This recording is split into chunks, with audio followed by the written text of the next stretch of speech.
Teman-teman, untuk program-program, teman-teman bisa buka per halaman.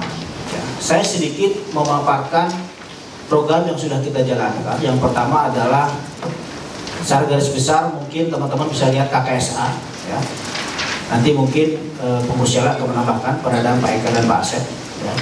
Sekarang yang di depan mata yang sudah berjalan adalah KKSA, Wisma KKSA.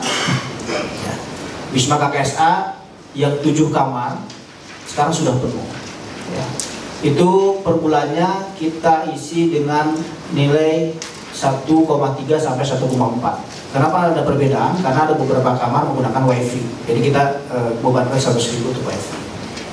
Yang dulu mungkin teman-teman sampai hari ini juga menjadi perdebatan. Kenapa pengurus mendorong membuat wisma? Tapi kita tetap tekankan bahwa di Wisma sudah memberikan kontribusi terhadap keuntungan koperasi. Kurang lebih sekitar 9 juta per bulan bersih masuk ke koperasi. Nanti juga akan masuk dalam SAU itu. Ya. Kemudian kedua,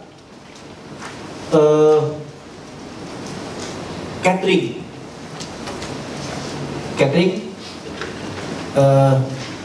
Catering yang mungkin bulan Mei ya. 1 Mei mungkin teman-teman bisa lihat, dan kita pun tetap minta supportnya kepada wakil anggota bahwa catering kantin Boga Rasa adalah milik kita.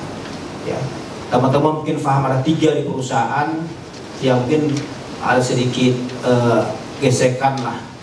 Oke, kita minta diterimanya. Dan kebetulan pimpinan dari manajemen Boga Rasa hadir. Ya.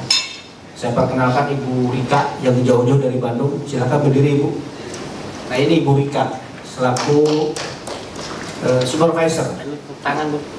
Itu yang mengelola manajemen dari Boga Rasa. Ya. Nanti mungkin kalau diperlukan pertanyaan dan penjelasan, Bu Rika bisa menyampaikan hal-hal yang perlu disampaikan kepada teman-teman. Karena teman-teman adalah selaku pemilik dan pemodal. Betul. Ya. Sekilas memang di catering itu lokasi di Perumahan Telaga Harapan, teman-teman, agak riskan dan agak sensitif, jujur. Ya.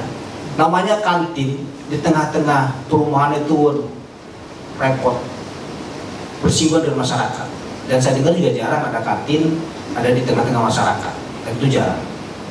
Boga Rasa kenapa buat bikin dapur di perumahan? Karena waktu itu kondisi, situasi yang mendesak, kita harus segera buka. Ya. Sehingga kita buka di Perumahan Telaga Harapan Blok H1 nomor 58. Dan yang menjadi penanggung jawab harian mau tidak mau saya. Kenapa? Saya warga situ. Dan teman-teman juga pahami ya, memang kalau bicara kantin itu biasanya ada apa ya, kayak limbah. Itu limbah. Ada namanya ya lingkungan ribet lah. Beberapa waktu lalu saya sempat di demo, kita sempat di demo, bahkan itu mau ditutup. Ya, mau ditutup karena alasan lingkungan, kotor, bau dan lain sebagainya, termasuk perizinan HO dan sebagainya. Kebetulan juga saya fokus di situ juga, tetapi kalau kita bicara orang banyak itu nggak bisa diatur, Pak. Saya beberapa kali meeting dengan warga sampai mengatakan harus ditutup. Tapi alhamdulillah sekarang kita sementara masih berjalan normal ya, sudah tidak ada lagi suara-suara sumbang dari masyarakat. Dan saya percayakan ke Ibu Rika dan tim untuk mengelola, walaupun mungkin setiap hari saya kontrol kaitannya dengan keamanan dan sebagainya. Ya. Kemudian juga ada beberapa program yang belum terrealisasi, teman-teman. Nanti mungkin teman-teman bisa baca ya di semua itu. Saya hanya memberikan gambar secara garis besar. Contoh yang belum terrealisasi adalah distributor ya, distributor, termasuk juga development ya, sistem yang belum tercapai, termasuk juga warung binaan, ya, warung binaan itu juga belum. Itu program yang lalu harusnya terrealisasi pada tahun sekarang. Cuman saya mohon pemahamannya karena kondisi COVID, ya, sehingga agak sedikit tersendat. Kita tahu bahwa situasi COVID kita tidak bisa keluar keluyuran dan sebagainya, bahkan untuk jalan pun susah. Kita hanya bisa mengandalkan simpan pinjam dan retail sebagainya. Nah, untuk simpan pinjam teman-teman bisa buka di awal bulan, kita mulai kesulitan, agak kesulitan. karena turunnya atensi dari teman-teman karena mungkin situasi COVID, sehingga reaksi untuk nilai untuk mengambil itu agak susah. Tapi pada akhir bulan ini teman-teman bisa buka.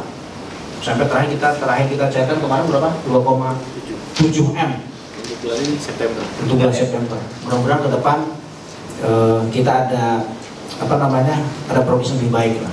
Jadi kalau bisa teman-teman coba lihat itu untuk target SAU masih relatif kecil, tapi kita punya ada waktu beberapa bulan ke depan, mudah-mudahan tidak terlalu meleset. Walaupun sepertinya sih SAU tidak tercapai teman-teman karena kondisi COVID ini.